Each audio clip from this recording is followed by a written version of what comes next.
బయట నాకు వినిపించే మాట ఏంటంటే తేజకి కొంచెం పబ్లిసిటీ ఇంట్రెస్ట్ ఎక్కువ ఉంది. సినిమా తను పబ్లిసిటీ తను డెఫినెట్. తాను ఫోకస్ చేసుకోవడం కానీ తను సరే elevate ఎలా చేసుకోవడం ఉందంటే కానీ. మీరు చెప్తుంది, నువ్వు ఏమి చేయొద్దు, నువ్వు స్మార్ట్గా ఉండొద్దు, నువ్వు మార్కెట్ చేసుకోవద్దు అని చెప్తున్నట్టు ఉంది. నేను అనలేదు. మరి నేను బయట వినిపిస్తే మాట మిమ్మల్ని అడుగుతున్నారు, మీరు స్మార్ట్గా ఉండండి, మీరు పబ్లిసిటీ చేసుకుని నేను చేసుకుంటున్నాను చెప్పండి, అయిపోయింది కదా.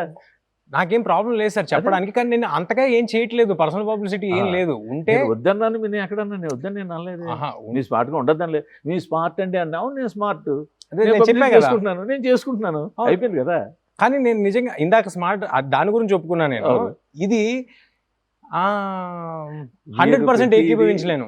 ప్రతిదీ రివర్స్ లో నన్ను అటాక్ చేద్దాం చూస్తున్నా. లేదండి, ఇది 100% నేను ఏకీభవించలేను. ఎందుకంటే నేను సినిమా లేనప్పుడు అసలు టోటల్ ఆఫ్గా ఉండే వాళ్ళలో మొదటి వాడిని నేను.